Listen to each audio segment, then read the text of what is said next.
10th class का unit number first. आज हम डिस्कस करेंगे ripper tank and it's uses. आइए बुक की तरफ चलते हैं और देखते हैं कि रिपर टैंक क्या होता है और ये कहाँ का इस्तेमाल होता है। अगर हम इसकी डायग्राम गौर से देखें तो हमारे पास ये एक स्ट्रक्चर वाइज देखें तो एक टेबल नुमा एक स्ट्रक्चर है जिसमें हमारे पास ये कुछ उसकी लेग्स के सपोर्ट्स की वजह से उसको खड़ा किया गया है। दरमियान में इसके जो बेस है जो टेबल का वो बनाया गया है शीशे का और इसके इर्द गिर्द छोटी छोटी दीवारें कर दी गई हैं। एक टैंक की शक्ल बना दी गई है जिसमें पानी कुछ स्टोर हो सकता है। इसमें फिर पानी भर दिया गया है। इसके ऊपर जो है एक स्टैंड के साथ एक वाइब्रेटरी मोटर लगा दी जाएगी और साथ में ये एक तख्ती सी लगाई गई है जो कि अप एंड डाउन मूव करती है। जब ये अप एंड डाउन अगर स्ट्रेट तख्ती मूव करेगी, ये स्ट्रेट जो वुड की बनी हुई है, लकड़ी की बनी हुई है, तो ये स्ट्रेट वेव्स जो है वो जनरेट करेगी। ठीक है, इस तरीके से ये है। अब वेव्स जनरेट होंगी और ये ऊपर जो है एक लाइट सोर्स लगाया गया ताकि इनका अक्स एक इमेज की फॉर्म में यहां हासिल कर सके या जिसका साया नीचे बन सके। अब अगर हम गौर से देखें तो हमारे पास एक यहाँ पे अक्स नजर आ रहा होगा जिसमें हमारे पास कुछ ब्राइट लाइनें हैं और कुछ हमारे पास जो है वो डार्क लाइन्स है। हम जैसे कि हम जानते हैं कि जो हमारे पास ट्रांसवर्स वेव्स होती हैं वो इस फॉर्म में बनती हैं। अगर ये वाला हिस्सा देखा जाए, अब क्योंकि यहाँ पे बेस है तो ये वाला हिस्सा तो नहीं होगा, बल्कि हम इसको थोड़ा सा इस टेबल के मुताबिक बना लेते हैं। ये ऐसे और ऐसे बनेगी। ठीक है, अब ये वाला जो हिस्सा है ये देखें एज ए कनकेव लेंस के तौर पर काम करता है और ये कन्वेक्स लेंस के तौर पर। कनकेव लेंस क्या करता है कि रेज को जो है वो फैला देता है, रेज को फैला देता है, जबकि कन्वेक्स क्या करता है, रेज को इकट्ठी कर देता है एक जगह पे। तो इस सूरत में अगर हम देखें तो ये जो ब्लैक कलर्स आपके पास डार्क लाइंस नजर आ रही हैं ये हमारे पास एज ए ट्रफ आ रही है। ठीक है, ट्रफ क्योंकि हमारे पास यहाँ पानी लाइट फैल रही है तो यहाँ पे इस वजह से ये हमारे पास ट्रफ होगा और यहाँ पे लाइट हमारे पास इकट्ठी हो रही है ब्राइट लाइन में तो ये हमारे पास क्या होगा, ये हमारे पास क्रस्ट होगा। ब्राइट लाइन हमारे पास एज ए क्रस्ट अपीयर हो रही हैं और जो डार्क लाइन है वो एज ए हमारे पास ट्रफ अपीयर हो रही है। अच्छा, ये हमारे पास क्या हो गया कि ये हमारे पास एक रिपर टैंक का ओवरव्यू हो गया, उसका स्ट्रक्चर हमने डिस्कस कर लिया और ये वेव्स पैदा कर ली।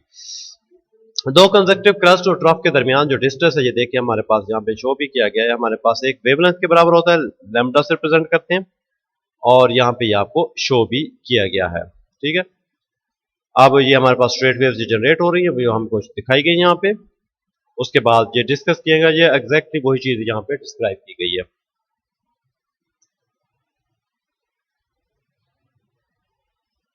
अच्छा, अब हम देखते हैं इसमें वेव्स की डिफरेंट किस्म की प्रॉपर्टीज के रिपर टैंक किस मकसद के इस्तेमाल होता है। वेव्स की डिफरेंट किस्म की प्रॉपर्टीज हमारे पास आ जाती हैं, रिफ्लेक्शन, डिफ्रैक्शन, इंटरफियरेंस वगैरह, तो उसके लिए हमारे पास ये इस्तेमाल किया जाता है। अब अगर हम रिफ्रैक्शन की बात करें तो हमारे पास फर्स्ट जो है वो आई थिंक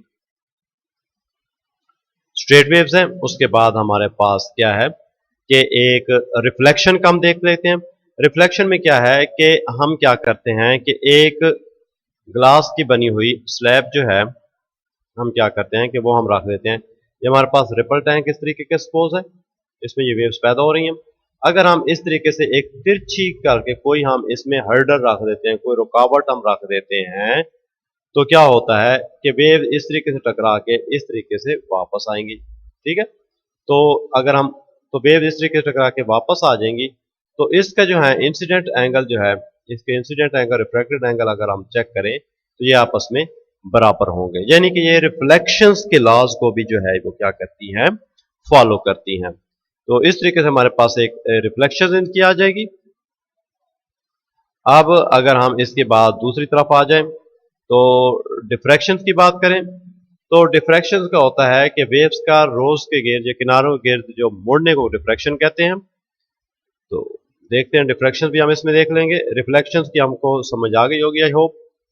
ये रिफ्लेक्शन ऐसे हो रही है, ये देखिए इसके तिरछी तरीके से वो रखी गई है तो ये रिफ्लेक्शन इस तरीके से बन रही है हमारे पास। ठीक है, और दूसरा आ जाती है हमारे पास, एक तो हमारे पास रिफ्रैक्शन आ गई और दूसरी रिफ्रैक्शन। रिफ्रैक्शन बनाने के लिए हम क्या करते हैं कि हम उसका कुछ हिस्सा जो है वो हम बना देते हैं थिक और कुछ हिस्सा बना देते हैं हम थिन। अगर ये हमारे पास इस तरीके से रिपर टैंक है तो इसके दो हिस्सों में तकसीम कर देते हैं। एक हिस्सा हम ये जो है यहाँ पे हम एक स्लैब मोटी सी रख देते हैं ग्लास की, तो ये हिस्सा थोड़ा सा मोटा बन जाएगा, ये पतला बन जाएगा। तो वेव जो है एक हिस्से से जब दूसरे हिस्से में जाएंगी तो वो थोड़ी सी मुड़ जाएंगी। ठीक है ना, ये यानी कि वेव यहाँ से गई है, यहाँ चली गई तो थोड़ी सी मुड़ गई। तो ये वही चीज दिखा रही है कि ये वेव से एक से दूसरे हिस्से में जाते हुए ये थोड़ी सी बेंड हो जाती है। तो हमने ये देखा था लेंस के चैप्टर में भी, हम ये आगे इंशाल्लाह देखेंगे कि उसमें हमारे पास रेज जो है ये क्या करते हैं, जब एक मीडियम दूसरे मीडियम में जाती है तो अपने ओरिजिनल पाथ से थोड़ी सी हट जाती है। एक्चुअल पाथ इसका ये है, ये थोड़ी सी इस तरीके से हट जाती है, मुड़ जाती हैं, ये नॉर्मल की तरफ बैंड हो जाती है। इसको हम कहते हैं रिफ्रैक्शन। तो इसमें भी आप देख रहे हैं कि ये इसका एक्चुअल पाथ तो ये है, ये बेटा ये पाथ है, लेकिन इस पाथ की जाने के बजाय ये क्या हो रही है, थोड़ी सी बैंड हो रही है। ठीक है, तो ये हमारे पास इसके साथ आ गई रिफ्रैक्शन। अब हम रिफ्रैक्शन के साथ हम आगे देखते हैं इसके साथ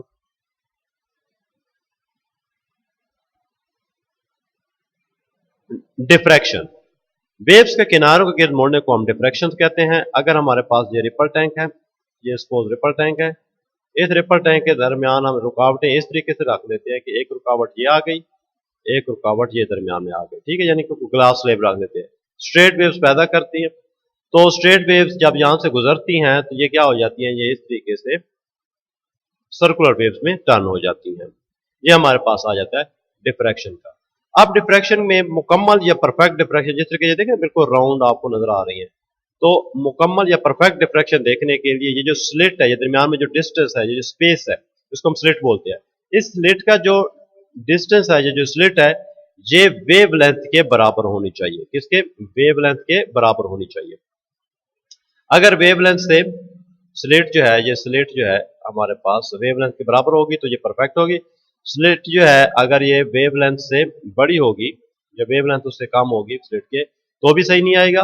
और अगर जो है स्लिट लेस होगी वेवलेंथ से, तो भी हमारे पास ये सही नहीं आएगा। ठीक है, तो अगर हमारे पास ये देखें स्लिट बड़ी कर दी हमने, यहाँ पे आप देख सकते हैं नीचे स्लिट बड़ी कर दे तो हमारे पास एग्जैक्ट जो है हमारे पास ये नहीं बन रही डिफ्रैक्शन। देखें ना, ये डिफ्रैक्शन ये बस थोड़ी सी बैंड हुई है, लेकिन अगर फिर स्ट्रेट हो रही है, ये प्रॉपर परफेक्ट तरीके से नहीं आ रही। तो ये हमारे पास क्या आ गई, हमारे पास उसकी डिफ्रैक्शन आ गई।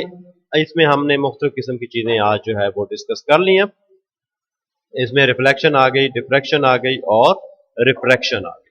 तीन किस्म की चीजें हैं जो आपने बेटा अच्छे से तैयार करनी है। ये बुक्स रीड कर लें, कॉन्सेप्ट्स मैंने बेसिक्स आपको दे दिए हैं, रीड करेंगे और तकरीबन यही चीज से मिलती जुलती होगी। नेक्स्ट टाइम के लिए बेटा अल्लाह हाफिज।